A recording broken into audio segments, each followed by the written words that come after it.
Então, como todos já receberam, mas eu vou fazer questão de colocar para que também fique no nosso canal, o Lincoln, nosso poeta, fez esse maravilhoso poema. Lincoln, você quer fazer a gentileza de ler para nós, por favor? Em comemoração ao primeiro ano de estudos do nosso grupo, que comemoramos agora no dia 15 de fevereiro. Fiéis servidores, nascem novas luzes na união de muitas vidas, por Sueli Caldas Schubert, inspiradas, mentora, com Manuel Filomeno de Miranda, reunidas, e com Divaldo Pereira Franco, ponte criadora. Jesus lançou a rede ao mar das vidas na salvação. Aqui, na rede virtual, muitos foram chamados, e partimos no rumo do mundo de regeneração, com dedicados irmãos ao estudo congregados.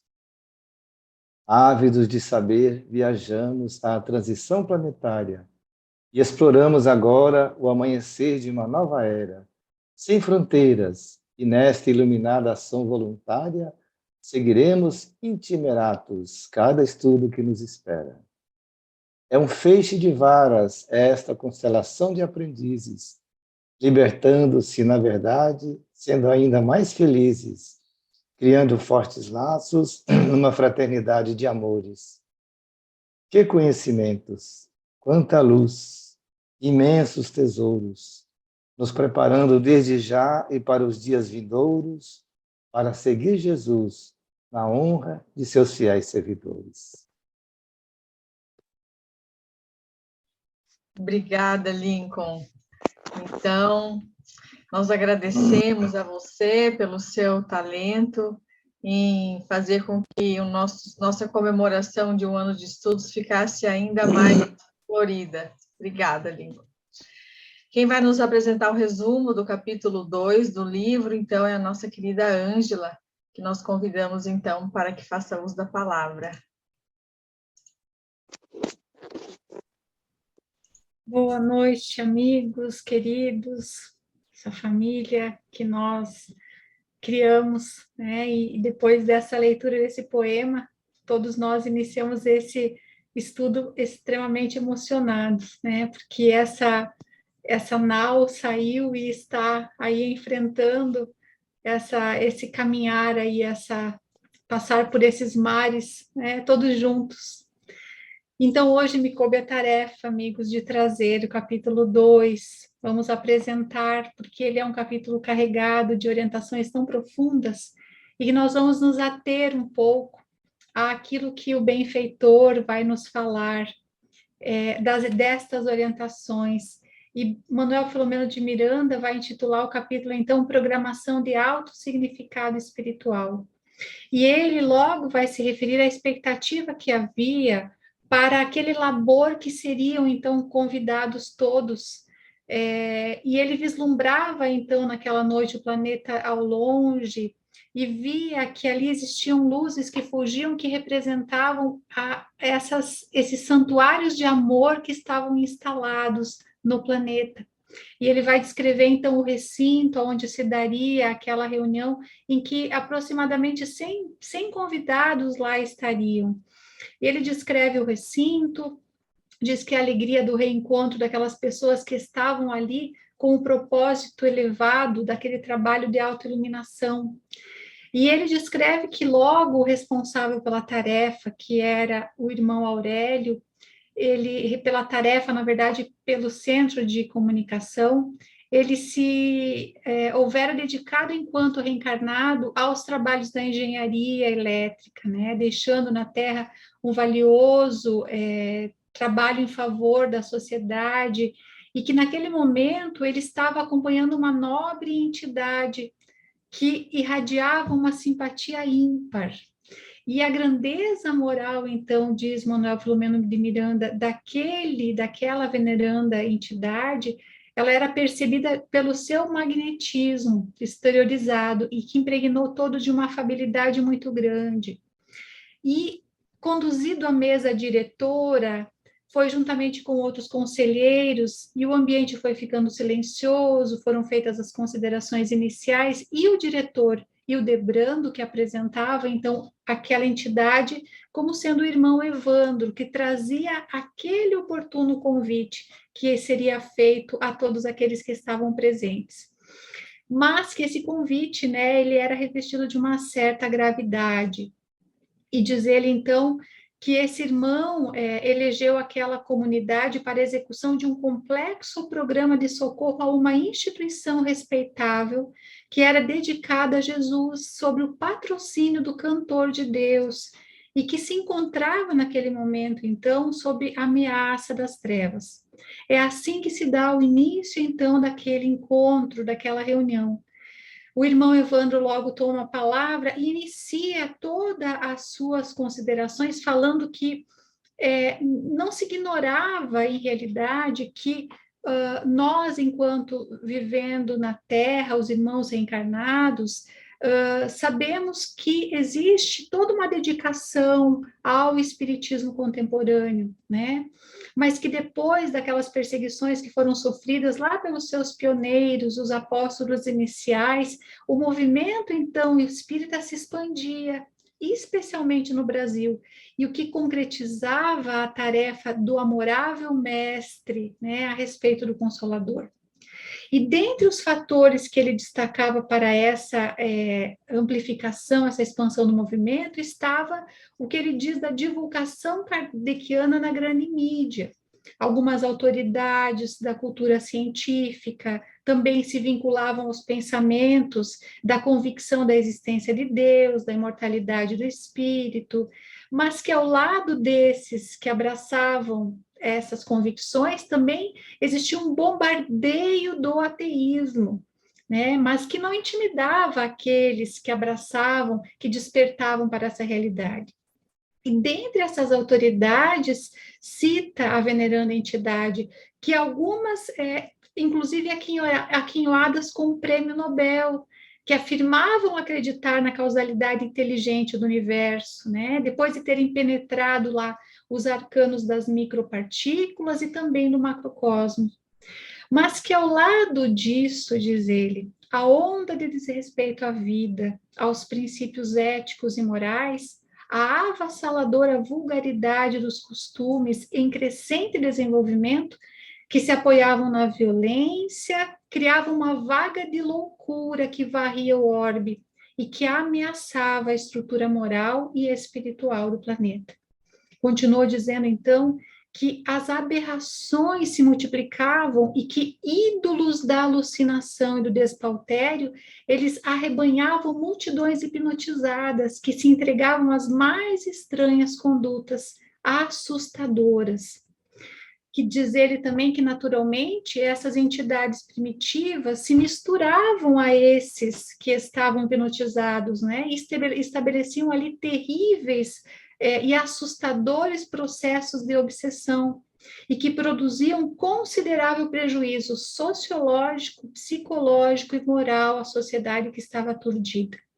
E então, diz ele que perdeu a sociedade o conceito sobre os valores espirituais que já não eram mais aceitos. Essa descrição inicial, ele faz uma breve pausa e diz que o destempero da cultura ela era alarmante. O culto dos prazeres, sobre todos os aspectos. Diz ele que esse momento fazia com que fosse ultrapassado tudo que nesse gênero já foi vivido nos diferentes períodos da história. Diz ele, pais intercambiam licenças morais com os parceiros dos filhos. Os lares, que na sua grande maioria converteram-se em bordéis. E o desrespeito ao santuário familiar alcançava índices tão elevados de cinismo e de degradação que derrapavam na criminalidade de vário porte. Segue ele dizendo e descrevendo esse cenário em que autoridades se entregavam à corrupção, autoridades insanas, enquanto os cidadãos viviam, estorcegavam nos mais tipos de misérias, sem esperança, sem alegria, fugindo então para as armadilhas do suicídio, da depressão, das drogas ilícitas. E sem, ele diz, sem considerar essa descrição um masoquismo, mas que é lamentável a situação moral dos viandantes da terra. Então, essa descrição que ele vai fazendo, ele conclui dizendo que a mensagem de Jesus, desvelada pelos imortais, tem caráter terapêutico e libertador.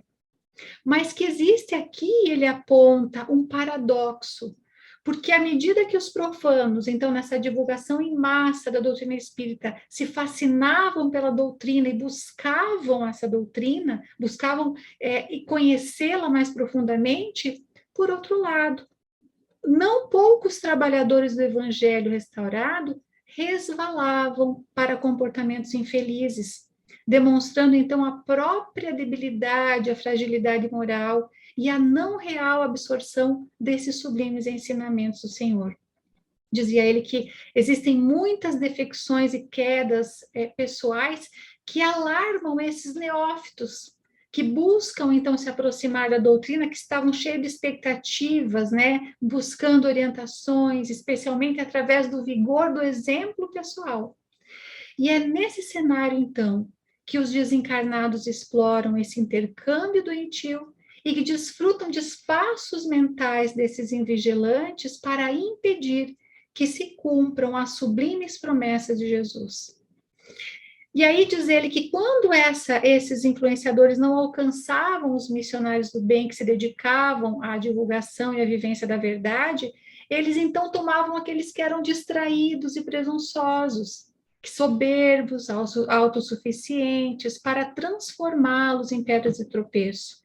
E muitas vezes criando no seio dos trabalhadores cismas, grupos, divisões, que impediam a divulgação saudável, e que ao invés de um campo de trabalho, existia um campo de batalha, que diz ele, há um perigo natural, então, que ameaça a lavoura do bem, né? Que são esses que aderem aos postulados, mas que por não se encontrarem em condições emocionais de assumir essas responsabilidades, que muitas vezes são conferidas a eles, seja por circunstâncias ou por pessoas, na verdade, que desprovidas de bom senso não identificam que eles não teriam condições de assumir o trabalho.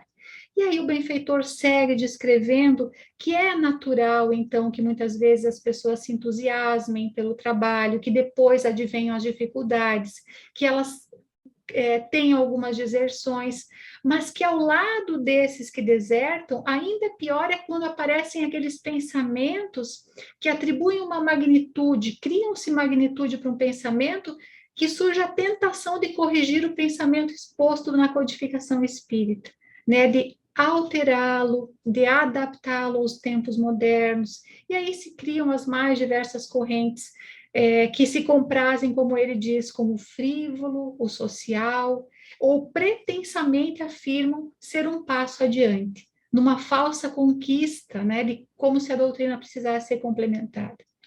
Descrevendo isso, ele diz que esse perigo, então, já estava manifestado, que era dentro da doutrina que existiriam esses que passariam a buscar produzir, semear esse escauracho nas sementes boas. E nesse ponto ele diz, então, que era urgente a tomada de providências para que não ocorresse o mesmo que se sucedeu no cristianismo nascente.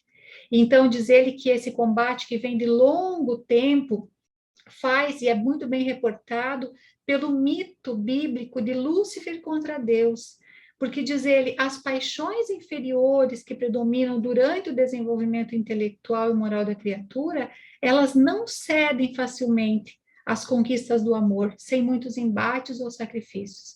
E então, diz ele que, certamente, a transição planetária, ela se opera inexoravelmente, mas que ela poderia caracterizar-se por menos contributo de dores, conforme vem ocorrendo por opção humana. E logo então, ele diz que o santo de Assis, a ele foi feita uma solicitação de socorro por antigos discípulos seus da Úmbria dos dias passados, que se reencarnaram com o objetivo de erguer essa instituição que estava sofrendo ataque. E então, nesse momento, o pobrezinho de Deus, sensibilizado, fez-se o benfeitor e criou esse projeto, e intercedeu junto a Jesus e suplicou as bênçãos em favor dessa realização. E essa instituição nobre vinha desenvolvendo o seu trabalho, lentamente os obreiros foram se reencarnando, se juntando, a família espiritual se reuniu e o trabalho seguiu. E então esse local, essa instituição se constitui num núcleo de trabalho entre obreiros da esfera espiritual e aqueles que estão reencarnados. E ele adquiriu então essa instituição o selo da mansidão do mestre, que o mestre tem conhecimento do significado espiritual elevado dessa instituição. Mas que se de um lado ela desperta simpatia por esse trabalho grandioso que ela realiza, por outro também ela inspira animosidade, ciúmes doentios, competições desenfreadas da vaidade, críticas. E está incluída essa instituição no mapa dessas que serão nobres para contribuir em favor da transição planetária. E aí, então, ela também chamou a atenção de inimigos de Jesus, que agora se voltavam contra ela, com o intuito de derrubá-la. Ali encontrando no seio dessas pessoas, uma especificamente que lhe dá guarida, que faz com que ela se vincule mais fortemente a esses inimigos, e aí, então, nesse momento, os bons trabalhadores dão-se conta do perigo e buscam inspiração para providências imediatas. E antes, então, que sejam irreversíveis, em oração, tem apelado ao pobrezinho de Assis, que assume o comando da instituição, que os convocou para essa tarefa de remoção do obstáculo e também de socorro a esse desvairado, já que o pai, então, não deseja a morte do iníquo, mas sim da iniquidade. E essa programação, então, está elaborada, naquele momento finaliza o instrutor, aquela entidade veneranda, e essas equipes seguirão, então, para a Terra, com a proteção a esses fiéis servidores do amor e da verdade. E, ao final, então, MPM, emocionado, diz que foi projetado numa tela uma cena de um espetáculo no circo romano, nos primórdios da fé cristã, quando os mártires eram atirados à arena para o holocausto. E diz ele, então, que não lhe restariam outras alternativas senão seguir o exemplo desses mártires. Essa, então, é a programação de alto significado do capítulo 2.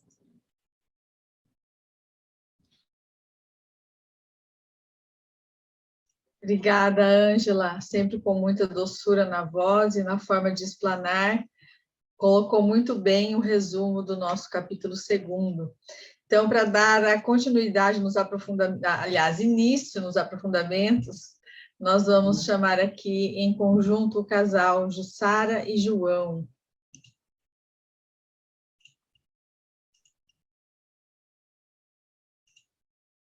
Bem-vindos e a palavra está com vocês.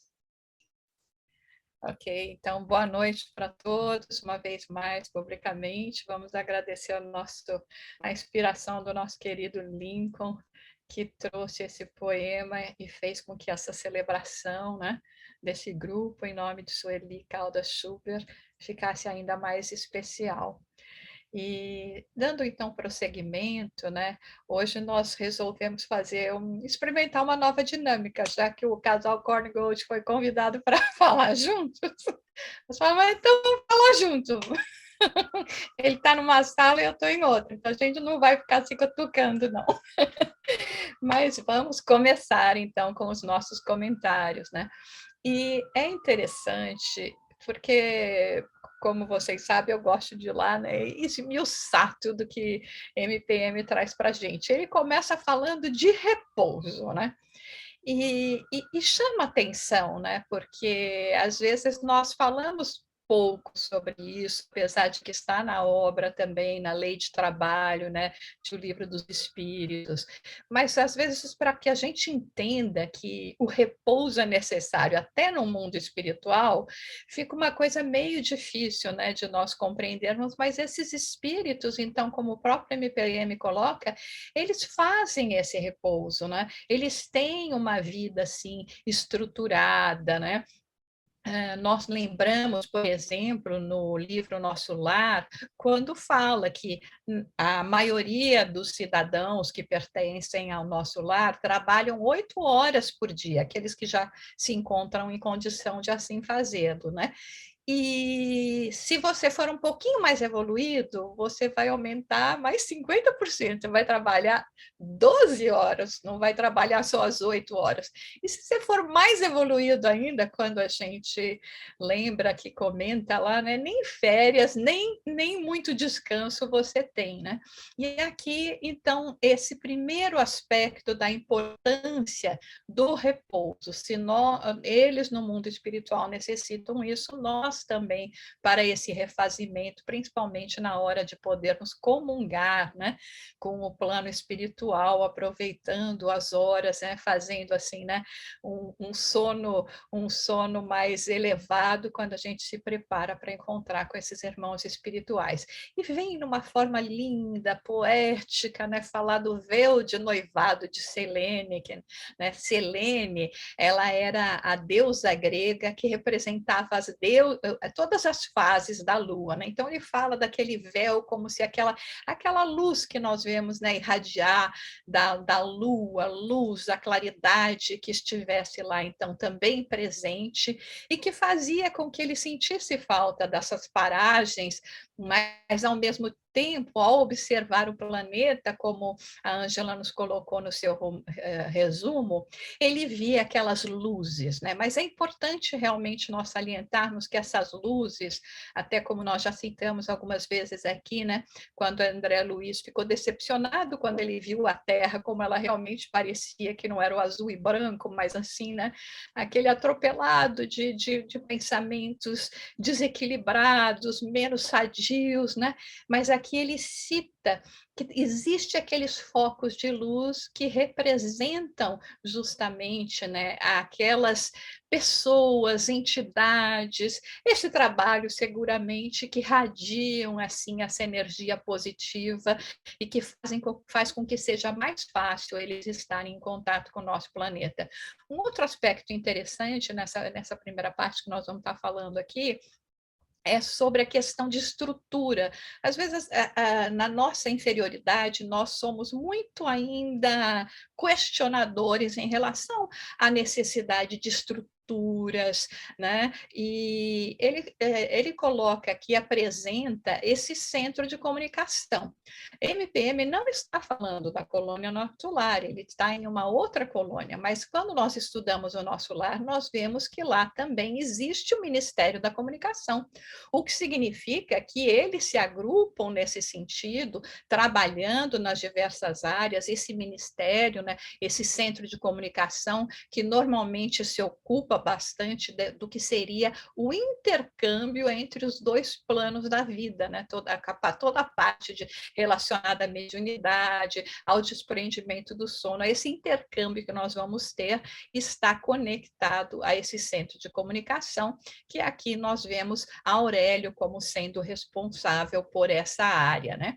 E o Debrando, uma vez mais, nós vamos enfatizar que ele começa aquele momento né, de chamada, de trabalho, de explanação, de comunhão entre todos eles com a prece. Então, nós nos lembrarmos sempre que fazermos prece não é porque é um hábito, não é dogmático, mas porque é um momento em que nós mais nos afinizamos com esses fluidos, né, que realmente fazem com que nós possamos nos conectar com entidades mais evoluídas. E, nesse sentido, todo esse trabalho, todo esse primeiro momento, como o MPM nos apresenta, ele vem atender à solicitação de um socorro a uma entidade que necessita e que trabalha em nome de Jesus. É então que ele vem e nos apresenta, né, o mentor Evandro. João? A gente estava combinadinho, viu? Eu ia falar Evandro, ele ia entrar. Pois é, mas congelou aqui. Boa noite a todos. Uma alegria muito grande estar aqui nesse formato especial hoje que nós resolvemos trazer aqui do casal. Quando a gente fala de Evandro, o que Manuel Filomeno de Miranda nos traz? Ele, na aparência, ele tem uma grandeza moral, ele tem um magnetismo que ele exterioriza, um sorriso encantador, como a gente imagina essas entidades superiores quando dão essas apresentações que a gente vê nos livros todos de André Luiz, na Vida no Mundo Espiritual, que sempre começam com uma palestra de uma entidade mais evoluída. Mas ele nos fala, como a Ângela nos trouxe, desse momento delicado que vivemos no Espiritismo. Particularmente, como ele diz, os servidores do Mestre nas hostes do Espiritismo. Porque à medida que o Espiritismo se expande no Brasil e no mundo, os riscos aumentam pelo fato do Espiritismo não ter uma hierarquia formal, que se vocês estudarem as obras de Kardec, ele fala dos riscos de uma hierarquia formal na Revista Espírita, porque se você tem uma hierarquia formal com alguém comandando, você fica sujeito às imperfeições desse comandante. Então, o Espiritismo tem a mensagem como a liderança, como exemplo. Mas essa mensagem pode ser deturpada, e é o que ele avisa, nos alerta, à medida do que as ideias espíritas se espalham pelo mundo. Agora, eu achei importante aqui, quando ele fala que quando a mensagem kardeciana vai encontrando maior aceitação nos veículos de divulgação na grande mídia, não é necessariamente o espiritismo, é a mensagem kardeciana, são as lições de Jesus, a imortalidade da alma, a reencarnação, o conceito da reencarnação e a comunicação entre os mortos e os vivos, ou entre os espíritos e os encarnados. Então, a gente sabe, por exemplo, que grandes instituições de ensino, como a Escola de Medicina de Stanford, as universidades de Duke, aqui nos Estados Unidos, a Columbia, eles têm centros exclusivos de estudo da espiritualidade e saúde.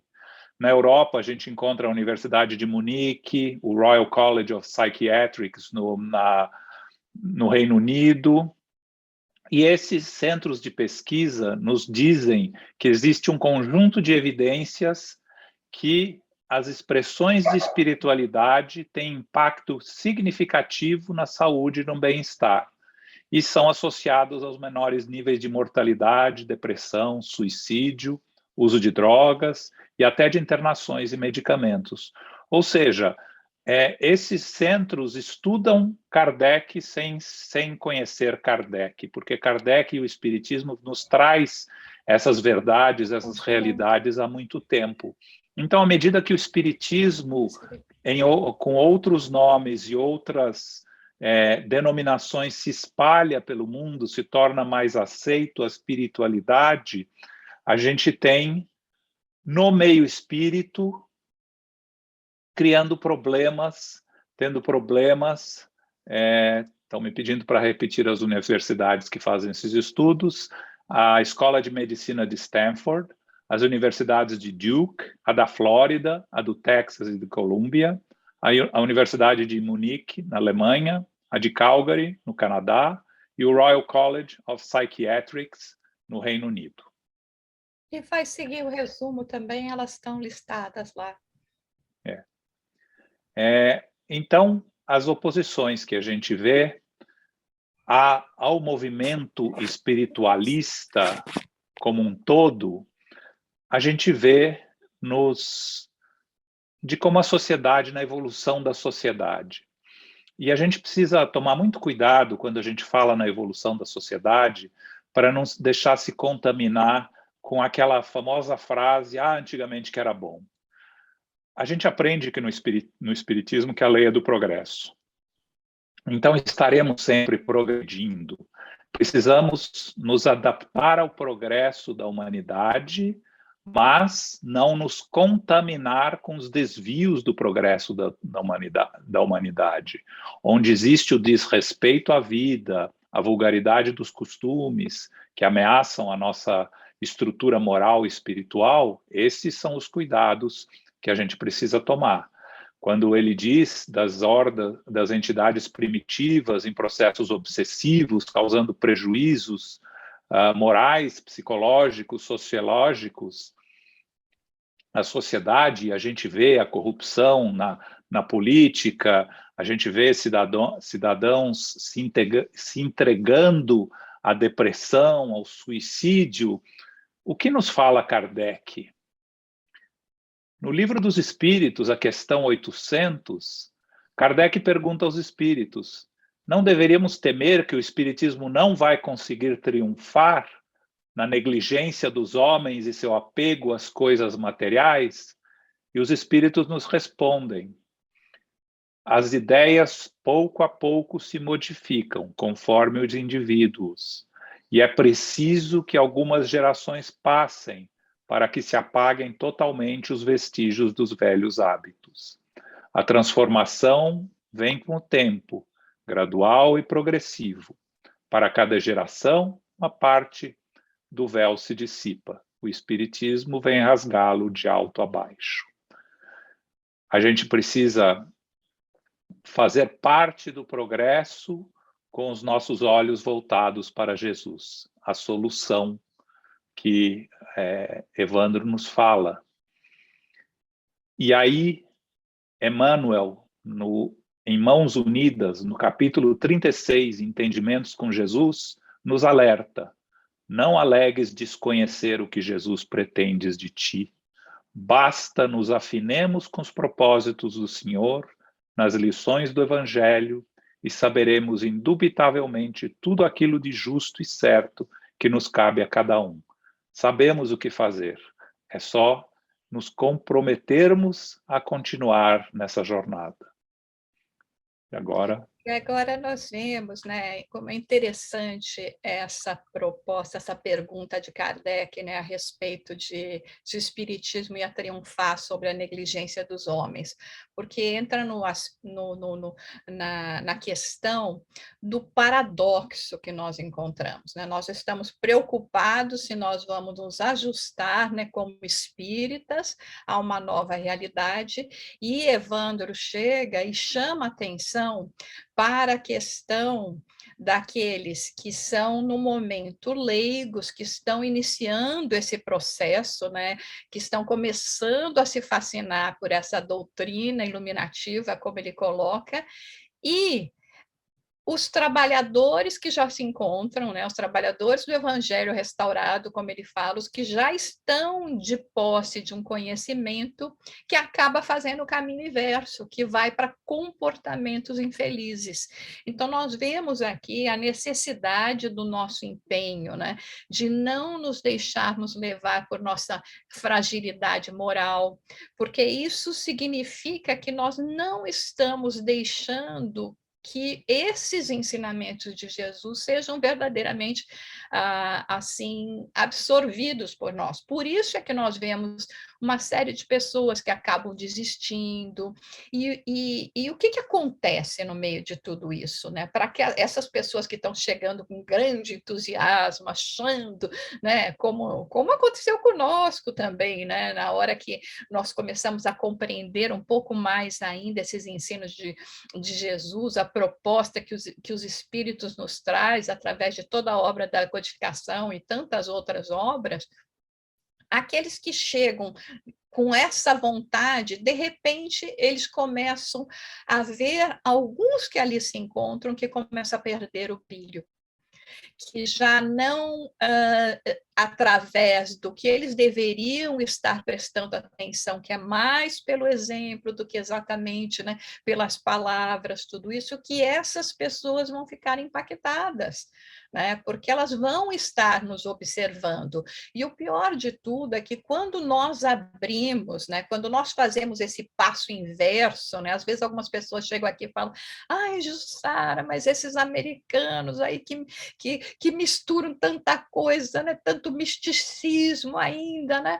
A gente fala, eu costumo dizer o seguinte, olha, gente, os americanos que começaram a compreender a doutrina espírita, que estão tomando conhecimento agora, e que justamente porque eles vêm já de uma mentalidade espiritualista, xamânica, algumas outras correntes mais místicas que os levam a ter um interesse a começar a conhecer o espiritismo, isso para mim não é um problema. O maior problema é eu ver um monte de espírita fazendo o caminho inverso, começar a se entusiasmar, né, com os outros ismos que aparecem por aí e deixando o nosso espiritismo e, com isso, dando sinal dessa fragilidade. O que significa que o que acontece? Que nós abrimos as brechas para que os desencarnados comecem a trabalhar. E é justamente todo esse processo que o mentor vem nos falar nesse sentido,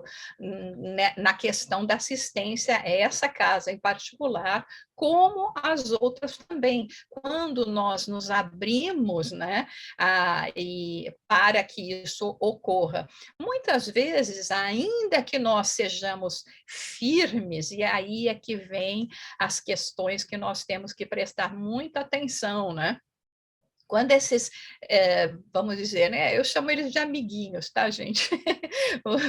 Esses espíritos que ainda estão meio perdidinhos, eu costumo dizer que os amiguinhos, quando esses amiguinhos chegam, né, e não conseguem encontrar assim, né, moradia, não conseguem fazer a sintonia conosco, eles acabam influenciando aqueles que podem se tornar a nossa tal da pedra de tropeço, né? Às vezes não é só uma pedrinha, não, é uma montanha inteira, né, que a gente tem que superar, né?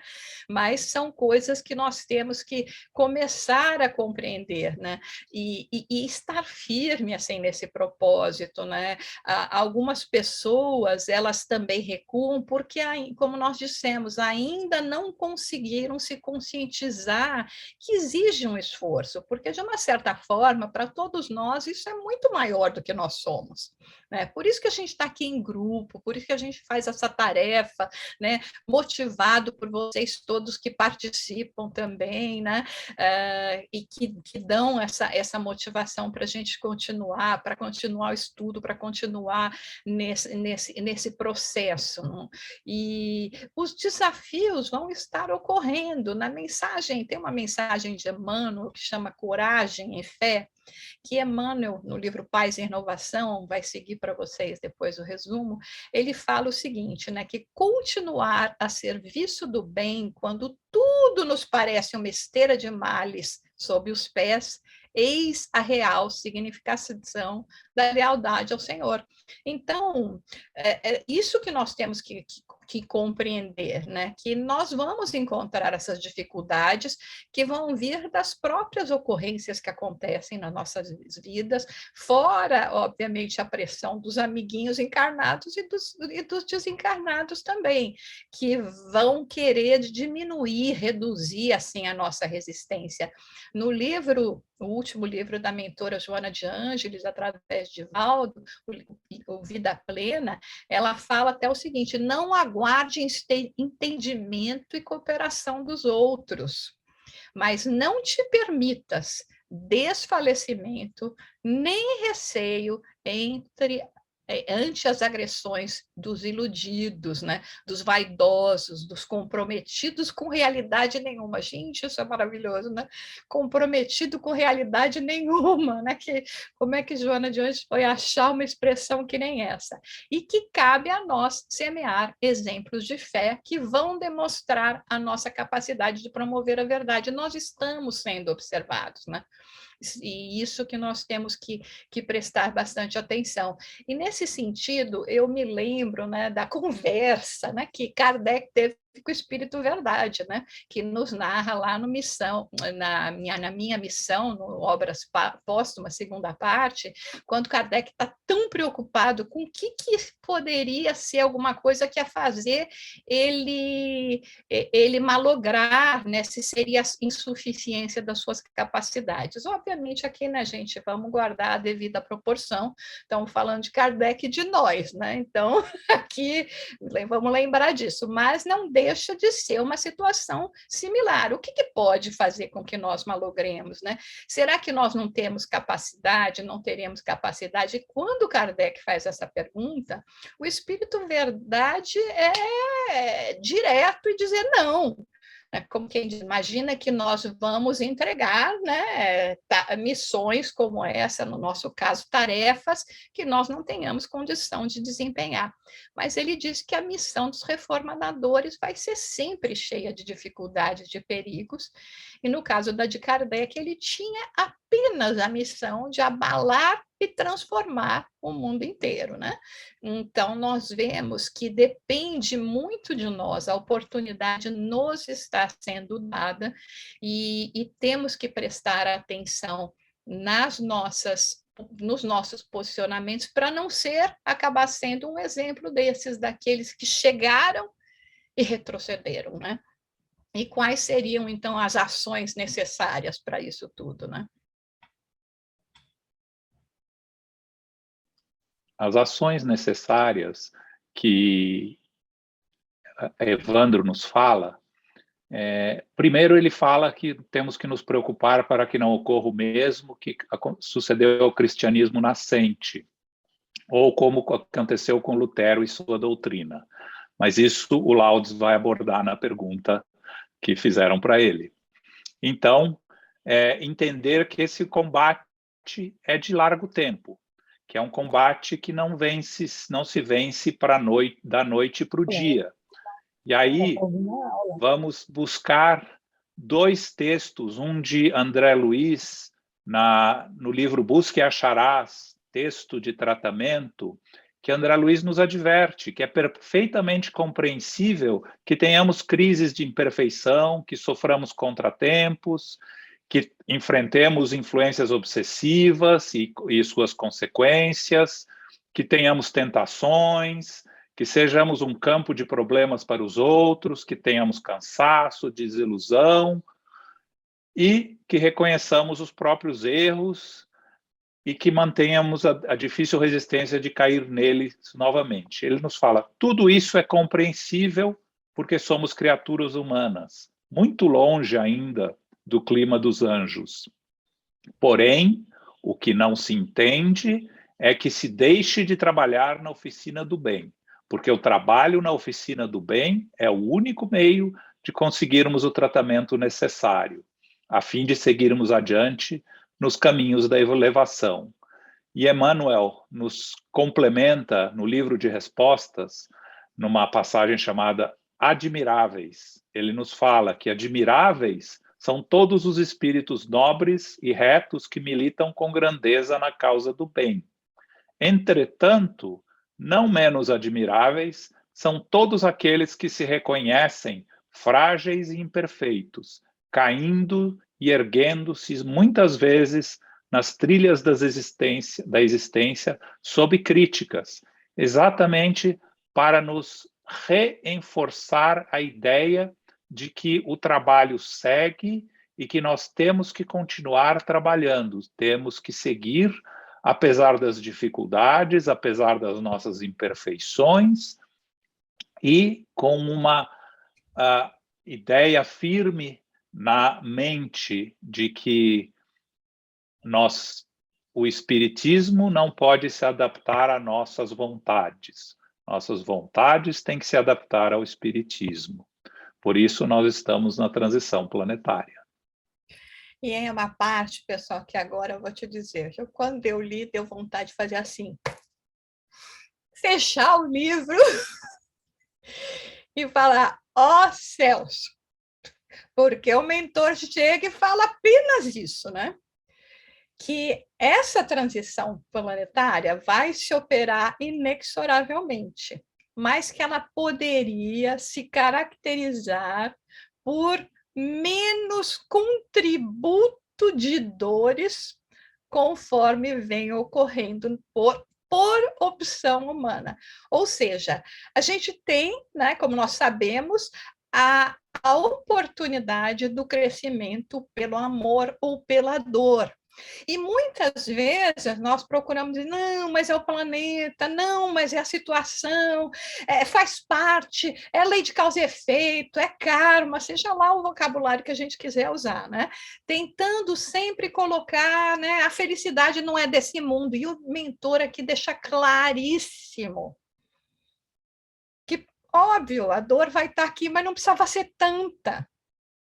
E que nós é que estamos optando por ir, né, por caminhar por esse trabalho, por essa via que acaba sendo muito mais dolorosa do que necessitaria ser. Isso independente de todos os missionários do amor que vêm e renovam assim o convite, a esperança, nos fala do Cristo, nos fala das bênçãos que nós podemos alcançar, o Santo de Assis, que nesse caso, inclusive, né, não só está a cargo de trabalhar com mais especificamente com essa instituição, né, que como nós vemos, né, tem reunido, fazendo um ponto de encontro, né, entre tantos espíritos que se comprometeram a trazer essas luzes, a divulgar ainda mais essas mensagens, né, e essa obra especificamente que se materializou. Então, é importante nós nos lembrarmos que temos que seguir nesse caminho, não mais usarmos como desculpa a situação planeta de provas e expiação, não mais, já estamos na transição. Né? Não mais utilizar como desculpa tudo que acontece ao nosso redor, mesmo pandemia, mas lembrar que, né, nós estamos diretamente responsáveis. E, obviamente, por que acaba sofrendo tanto impacto, tanta agressão, tanta vaidade, tanta crítica essas instituições devotadas ao bem? Né? Porque existem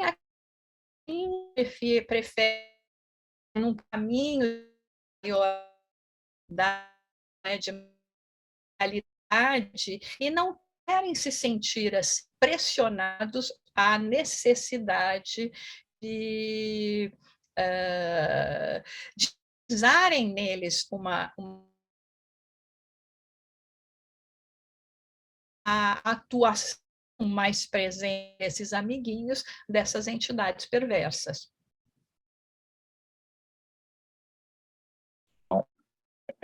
Quando falamos dessas entidades perversas, que nesse centro espírita que eles vão fazer o trabalho de resgate, de auxílio, que a presunção e a rudeza de um dos seus membros, insensato, ambicioso, infantil, gerou inquietação e abriu a brecha moral para a invasão do Senhor da Sombra, que a gente viu no outro livro que a gente estava estudando, aquele adversário do Centro Espírita, e passaram a comandar a mente do companheiro invigilante.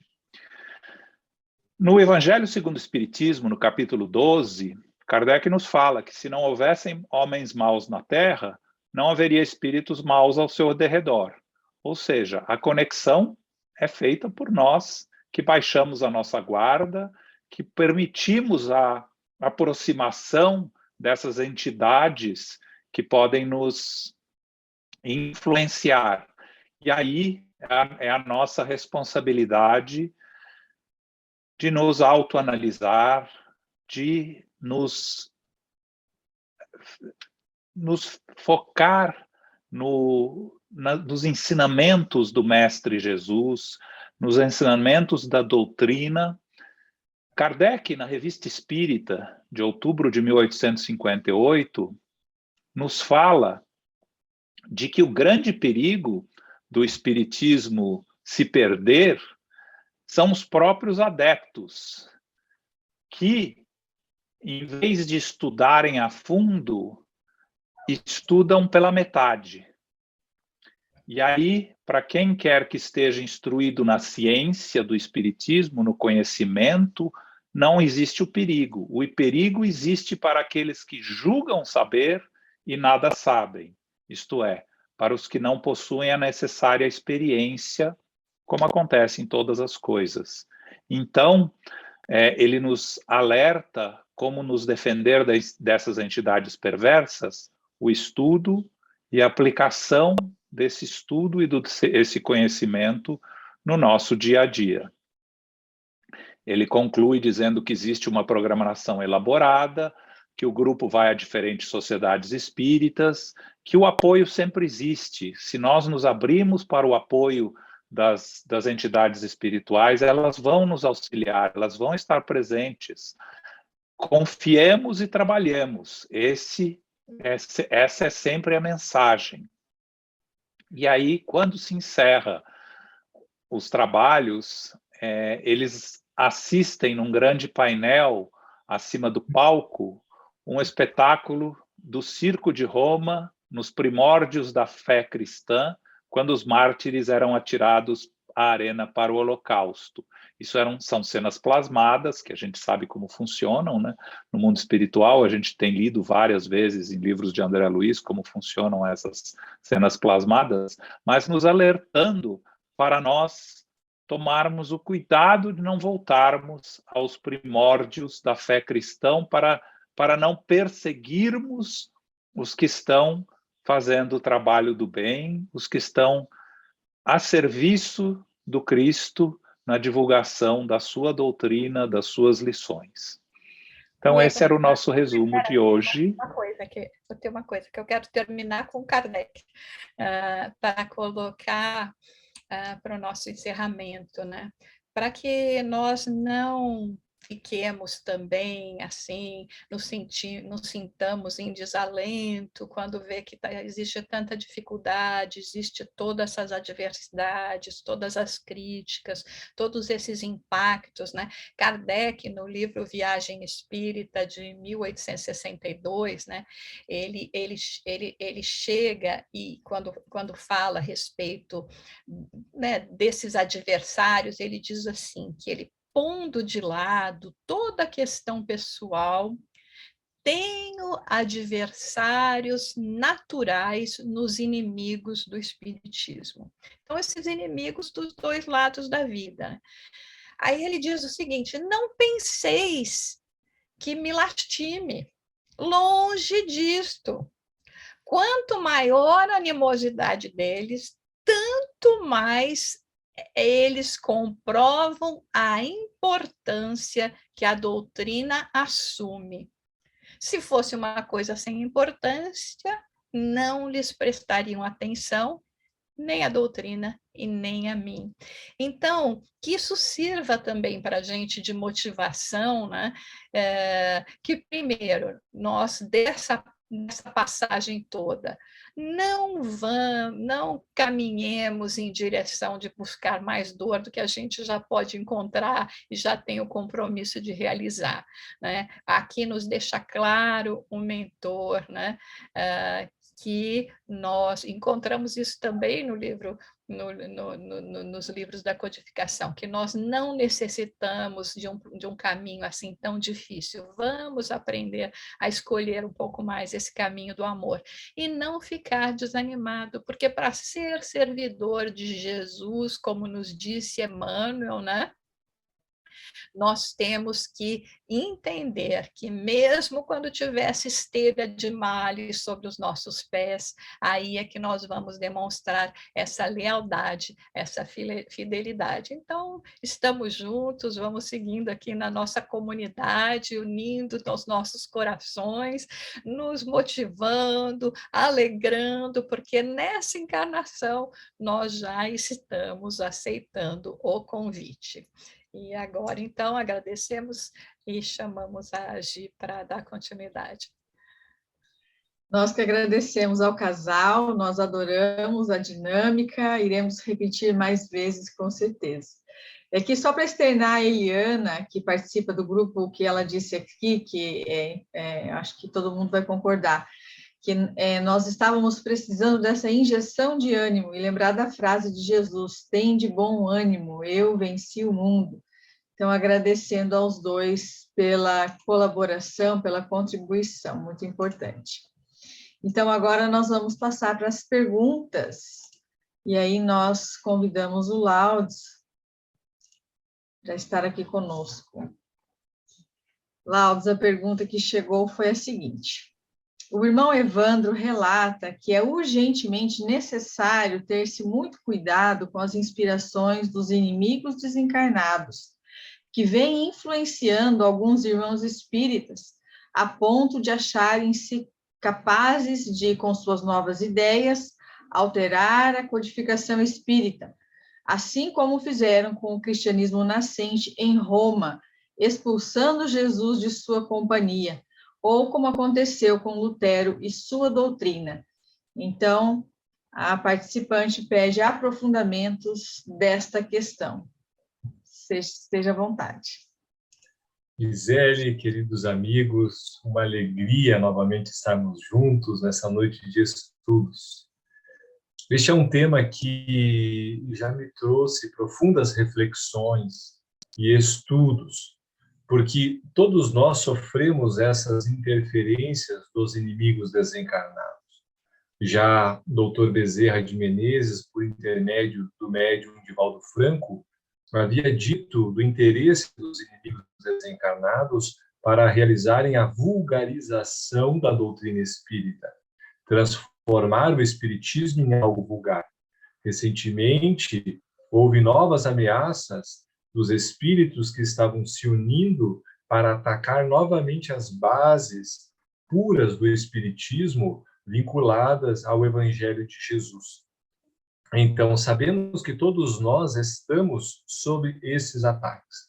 Agora, quando remontamos um pouco a história, nós vamos vendo que o espiritismo ainda está no seu processo de formação, e aonde mesmo tendo as obras básicas, aonde seriam as bases de formação do espiritismo, o espiritismo ainda vem se formando num tempo. Se nós pegarmos um processo dos homens do caminho ou o cristianismo inicial, nós vamos vendo que o cristianismo daqueles o cristianismo primitivo do tempo pós-Jesus, nós vamos vendo que demorou 313 anos para que começasse, então, o Estado, Roma, o Império, poder, através do Édito de Milão, fazer com que as perseguições contra os religiosos pudessem parar de acontecer a partir daquele conjunto de leis. Porém, somente no ano de 380, também após uma emissão de um outro édito, de Teodósio, o Édipo de Tessalônico, esse édipo faz com que a religião agora do Estado, do Império de Roma, fosse a religião da Igreja Católica Apostólica de Roma, que haviam feito, então, as suas fundações. A igreja nasce e uma igreja de Roma começa a criar os seus vínculos com o Estado. E aonde nós vemos o quê? Um passado de uma Idade Média muito conflituosa, de uma religião dominando o Estado e, com isso, dominando as questões científicas, culturais, filosóficas, ou seja, dominando a expansão da criatura humana através de dogmas criados pela própria instituição religiosa. Nisso, alguns missionários que começaram por John Wycliffe, seguido depois por Jean Hus, e outros que começaram uma reforma para tentar apresentar as suas opiniões perante aquela religião dominante, porque não haviam possibilidades de avançar as questões sequer científicas. Imaginem que, quando Jean Hus vai apresentar a sua defesa e fala ao bispo que representava os outros bispos ali naquela pequena Inquisição, Jean Rus fala que somente gostaria de ensinar para os seus seguidores sobre Jesus. O que seria mais importante para a igreja do que Jesus? E o bispo lhe responde: a igreja. Ou seja, as bases fundamentais estavam equivocadas. Jean Rus, depois começam a luta de outros, inclusive Lutero, que depois também acaba fazendo as suas 95 teses, né, das vendas das indulgências, que até na instituição religiosa de outrora poderiam ser comercializados o tempo que você passaria no purgatório, ou essas entradas e o tempo do céu e do inferno, a depender do teu poder monetário, ou a depender do arrependimento, equivalendo à igreja. Então, a religião acabou criando um estigma muito grande para aqueles que, de alguma maneira, seguiam os seus passos. Allan Kardec, quando começa a fazer um processo numa metodologia do espiritismo, apresenta muita dificuldade para trazer as bases religiosas do espiritismo como uma religião convencional, para que não se fundasse uma nova religião, porque ela não seria nova, ela não teria dogmas. Aí pensamos, mas espiritismo tem os seus dogmas. Quando nós vamos pensar e pesquisar sobre o dogma, nós vamos ver que se trata exatamente ponto fundamental de uma doutrina religiosa indiscutível. E quando nós pegamos na própria Revista Espírita, quando Allan Kardec começa as suas apresentações, diz: aqui nós discutiremos, porque estaria sendo fundado ali, no ano de 1857, a ciência espírita. Quando Kardec coloca no Livro dos Espíritos, na introdução, nos apresentando que estaria então ali a ciência espírita, é uma ciência que nos promove uma lucidez para utilizarmos da razão e o raciocínio para construirmos uma fé robusta. Então, esta razão faz com que a religião, dita por ele naquele discurso, se o Espiritismo é religião, em dezembro de 1868, afirmando que sim, seria uma religião, mas não uma religião como outrora, sim com os seus dogmas, o dogma da reencarnação, mas para que pudéssemos discutir e esmiuçar ao máximo esse dogma, porque ele estaria sendo sustentado através de uma razão e de uma fé capaz de enfrentar em qualquer época a ciência ou os ataques dos cientistas, estudiosos, materialistas, porque seria uma fé racional. Então, desta forma, nós começamos a pensar que, na mesma Revista Espírita de dezembro de 1868, nós vamos pegar lá um artigo intitulado O Chefe do Espiritismo. E Kardec vai trazendo os seus argumentos a respeito de como ficaria depois. E vai trazendo que teria suas comissões centrais, o que ele previa com relação a isso. Mas nos dizia exatamente que o Espiritismo ainda não havia atingido a plenitude da sua força. E veja, Kardec desencarna em março. Então, meses depois, ainda não havia atingido a sua plenitude. Porque ali, no momento em que houve a codificação espírita, não nasce o kardecismo, nasce o espiritismo. E hoje nós vemos que muitos indivíduos tentam subdividir-se, sejam através de associações, sejam através, espiritismo de esquerda, do centro, do meio, da direita, espiritismo progressista, espiritismo que começa na sua associação pedagoga com visões equivocadas dentro de um processo de moralidade, e que nós começamos a ver o quê? A balança, cada um começa a colocar os princípios básicos da doutrina espírita não à luz do espiritismo, mas à luz das suas próprias lentes. E é a nossa grande preocupação, por quê? Porque muitos adeptos do espiritismo não são aqueles que estudam o espiritismo e aceitam e acalentam nas suas bases religiosas essas meias-verdades. E acreditam que aquilo faz sentido, porque, afinal, eles falam alguma coisa sobre caridade, eles falam algo sobre indulgência, então não pode ser mal. Agora, se eu apoio essas meias inverdades e o resultado me faz com que a fé realmente se construa cega, logicamente eu sou corresponsável a isso. Então, o mais importante é para que nós possamos fundar a nossa fé religiosa, porque o Espiritismo, sim, é uma religião, mas fazendo com que o nosso intelecto nos promova o passo para o avanço moral.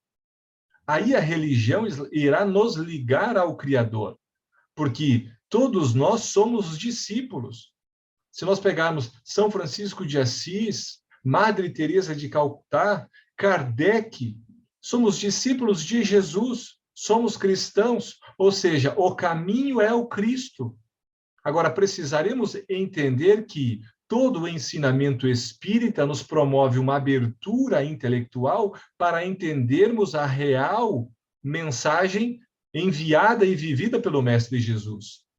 O Espiritismo nos faz isso, e ainda nos dias atuais, porque não podemos jamais desconsiderar e dizer, não, as obras fundamentais e básicas, sim é o Pentateuco Espírita, são as obras, a revista espírita, para que possamos entender a fundação.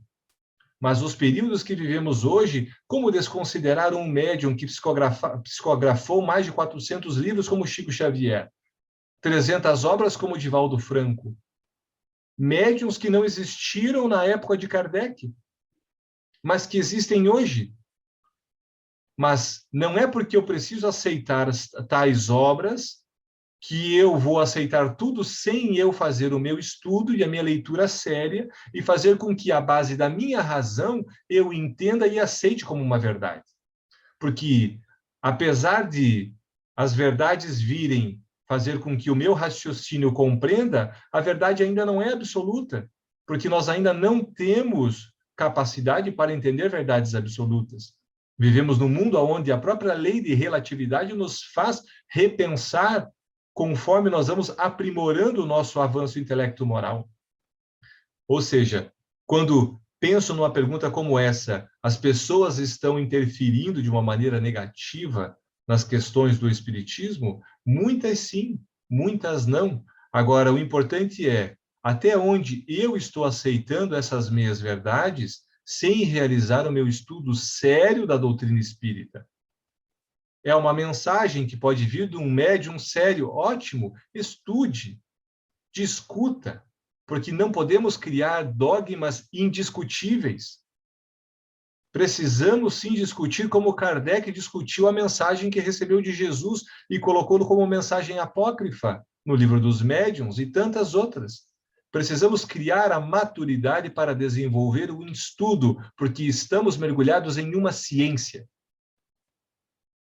E a ciência é constante, ela não é uma paralisia, mas sim progressiva, mas não como nós entendemos o progressista nos dias de hoje, pelas questões político-partidárias, mas de um progresso na criatura humana. As ciências de hoje que estudam a doutrina espírita já não mais estão com os físicos, com os nobéis da época de Kardec. É preciso que nós possamos realizar as nossas bases e não aceitar de uma maneira que logo mais possa haver as rupturas dentro mesmo do espiritismo, como houve dentro da Igreja Católica Apostólica de Roma. As divisões estão acontecendo e sempre aconteceram, mesmo na época de Kardec. Haviam as suas subdivisões, mas houve uma liderança capaz de manter um grupo coeso que não se rompeu. Por quê? Porque mantinham a sua religião sem as vendas do fanatismo. Eis o brilhantismo de uma doutrina consoladora, porque consola, porque nos expõe à verdade. Que possamos fazer com que todo o conteúdo que nós possamos absorver dos ensinamentos de Jesus, à luz do Espiritismo, em múltiplas obras que possam complementar a nossa capacidade racional dos fatos analisados. E dali criarmos a nossa religião, a nossa fé. Porque religião, como Kardec ideia que nos diz é aquela capaz de nos ligar ao Criador. E quando, de repente, uma pergunta comum que podem nos fazer, qual é a sua religião? Eu sou espírita, mas eu sei tudo o que quer dizer ser espírita nos compromissos morais que eu tenho perante essa religião assumida. E não somente para dizer que eu tenho uma religião e por isso eu vou ser salvo. Um pastor não mais lidera as ovelhas ali indiretamente. Temos as nossas responsabilidades porque o nosso pastor é Jesus. Então, que possamos servir-se dos fatos e dos estudos para poder aprender a servir a este mestre de Nazaré. Muito obrigado. Nós que agradecemos pelas reflexões, pelos alertas, e a fala do Laus me lembrou uma frase da Joana de Ângeles, que está no livro Vidas Plenas, que é o último dela, que ela fala sobre a simplicidade, que sejamos simples, porque o Evangelho de Jesus é simples, nós é quem complicamos as coisas, né, com os nossos personalismos. Então, para a última pergunta que nos chegou, eu vou responder. A pergunta é assim, para esclarecer o seguinte trecho do capítulo 2, que a pessoa ficou um pouco com dúvidas, não compreendeu direito. Entre aspas, abre aspas. Pais intercambiam licenças morais com os parceiros dos filhos. Os lares, na sua grande maioria, converteram-se em bordéis. E o desrespeito ao santuário familiar alcança elevados índices de cinismo e degradação, que derrapam na criminalidade de vário porte. Então, aqui, o que o benfeitor está se referindo são a essas permissões, essas concessões que, em nome do modernismo, da modernidade, do avanço dos conceitos, dos valores morais terem ficado ultrapassados, as famílias, então, começam com permissões, com licenças, que fazem com que haja não fique mais o lar, ao invés de ser um santuário de bênçãos, ele fique conspurcado, viciado pelas energias que nós emanamos através dos nossos atos, das nossas atitudes. Então, com pais permissivos, licenciosos, quando eu abro as portas da minha casa, e isso não só eu, como acredito que a maioria de todos já ouvimos o Divaldo alertando nas palestras, Raul Teixeira também falando a respeito dessas permissões perniciosas em que nós abrimos as portas dos nossos lares e deixamos que os nossos filhos tragam os seus parceiros, e eles trocam de parceiros muito rapidamente, para que façam do nosso lar um bordel, um motel. Então, alguns pais dão a desculpa de que é melhor que o filho esteja sob as suas vistas dentro da sua casa do que num lugar desconhecido, para permitir esse tipo de licença. E que, então, Joana de Ângeles, a benfeitora, no livro Constelação Familiar, ela vai falar lá no último, no capítulo 29, a respeito da família odierna, que é a família dos dias atuais, que acha que alguns conceitos foram ultrapassados, que realmente aquela rigidez de outrora, em que o pai era o chefe de família e que ele não poderia ser contestado, a decisão dele era acatada, os filhos sequer às vezes olhavam nos olhos. Nós temos relatos de muitas pessoas que nunca abraçaram os seus pais, porque eles faziam questão de manter essa distância, como se fossem hierarquicamente superiores e inacessíveis, para uma família que está sendo muito relapsa na questão dos valores morais, que sim, as coisas precisam mudar. A família hoje tem um conceito diferente da família de 50 anos atrás, mas algo não muda. Algo essencial não deve mudar, que é essa questão do respeito, da ética, de nós sabemos que somos seres espirituais e, portanto, não podemos nos vincular sexualmente com quem quisermos, nessa ideia de que somos livres, o corpo é meu, a vida é minha, e com isso nós vamos enfraquecendo essas bases tão importantes que fazem com que a gente repense muitos caminhos e fique mais firme na questão do evangelho mesmo, dos valores hebraico-cristãos. Porque nessa onda do tudo pode, o filho chega em casa e fala, mas todo mundo faz, mas os meus amigos fazem assim, você prefere que eu saia? A questão não é que nós devemos preferir que eles saiam para fazer o que alguns pais permitem que eles façam em casa.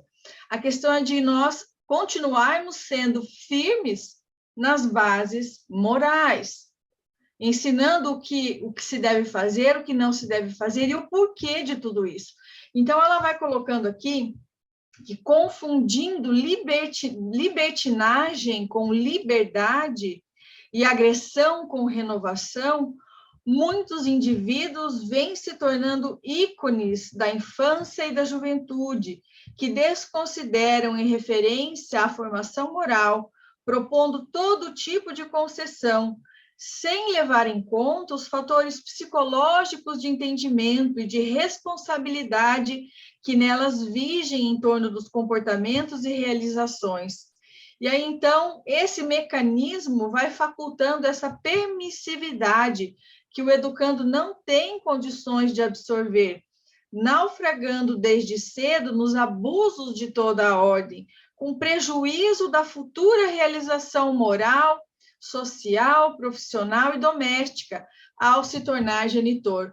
Porque quando nós olhamos hoje os adultos que nós gostaríamos que tivessem posturas diferentes diante da sociedade, do conjunto, nós devemos sempre nos indagar. Eles foram educados por alguém, eles vieram de um conjunto familiar, de um núcleo familiar. Talvez não jogando toda a responsabilidade para a educação da família, porque às vezes, mesmo com todo o esforço dos pais, o filho resolve ainda assim tomar caminhos diversos. Mas se nós insistirmos nessas bases morais, cristãs, éticas, nós estaremos devolvendo para o mundo, que são filhos de Deus, não são nossos, né? Pessoas mais responsáveis, porque vão saber utilizar das suas energias sexuais de forma mais consciente, vão saber que do fruto dessas uniões sexuais vêm os filhos, e nós sabemos que muitas vezes esses filhos eles são abandonados para os próprios pais cuidarem. Então, nós vamos vendo todo tipo de permissividade que vai fazendo com que tudo pode, tudo eu posso, né? Tudo hoje é permitido, mas aí nós devemos nos lembrar da frase de Paulo, muito conhecida, né? Que tudo me é lícito, mas nem tudo me convém.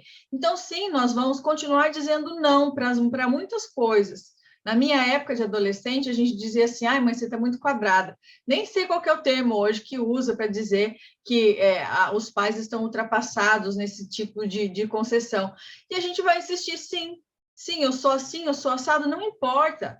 Não vou ceder, a minha casa é um santuário de bênçãos, né? Eu preciso cuidar quem entra, quem sai, as companhias, e não deixar que eles sigam com a maioria, com a manada, porque senão, segundo Joana de Ângeles, nós vamos perder os nossos filhos para esses grupos que vão adotá-los e levá-los para a criminalidade, que depois vão se tornar adultos que vão nos trazer esse tipo de consequências.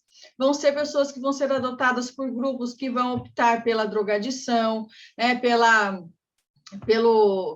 vampirização das suas energias sexuais por esses espíritos obsessores que estão ao nosso redor, então, ou como a Jussara diz, né, esses irmãozinhos que estão ao nosso redor. Então, assim, por fim, Joana diz assim, que a família vive momento muito grave em face das alterações conceituais dos valores ético-morais, especialmente no que diz respeito ao comportamento sexual, aos divertimentos e gozos, aos estudos e programas educacionais. É isso que nós estamos vendo. Nós estamos vendo professores que deveriam estar educando em sala de aula, doutrinando as nossas crianças para os tipos de ideologias diversas que eles, nos seus traumas, né? Nos seus recalques, tentam refletir nos nossos filhos, nas nossas crianças, nos nossos jovens. Nós estamos vendo pais que não têm paciência e também não têm compreensão de estarem mais com os filhos e resolvem compensá-los com todo tipo de permissividade de coisas materiais, e aí eles vão sendo criados por terceiros, ou pela internet, ou pela televisão. Então, a responsabilidade, quando nós assumimos o compromisso de receber como filhos, os filhos de Deus, é nossa. Nós temos que acompanhar de perto, nós temos que ser o exemplo da moralidade, então eles precisam observar em nós essa conduta para que a nossa fala ela tenha ressonância nos corações deles, nas mentes deles. Nós precisamos falar sobre sexualidade sem mais aquele tabu de que fica aquele silêncio, né, sobre essa questão, e aí eles vão ser educados pela sociedade, que pode vir com conceitos e ideias que mais os confundem do que os orientam, e saber, sim, que a porta que nós escolhemos é a porta estreita, é a porta de que nós, para cada escolha, é uma renúncia, e que nós não somos como a maioria, como eles nos apresentam. Nós queremos ser diferentes, nós queremos ser melhores. Ainda não somos. Não é melhores que os outros, mas melhores do que nós mesmos. Então, eles vão observando através do Evangelho no lar, dessa construção da base moral, observando na nossa conduta, no diálogo, no amor, no afeto, que nós sim podemos insistir para que a família continue sendo esse cadinho, esse lugar de aconchego, que nós nos sentimos bem, que nós nos fortalecemos, que nós recarregamos as nossas energias, que nós podemos confiar os nossos mais íntimos sentimentos de forma amorosa, seremos aceitos, recebidos, olhados com muito amor e carinho, e continuar dizendo não para muitas coisas que o mundo vem oferecendo com diversos tipos de fantasias, né, perniciosas. Muitas vezes até que a gente nem percebe, com mensagens subliminares nas propagandas, no consumismo. Então, a gente precisa estar alerta, chegar, chamar e conversar, dialogar. Nada mais de que eu sou o pai, eu sou a mãe, eu mando, você obedece. Sim, isso deve existir, essa hierarquia, mas a hierarquia do amor, a pedagogia do diálogo, né? Do conceito de família, porque nós sabemos que o filho de hoje pode ter sido o pai de ontem.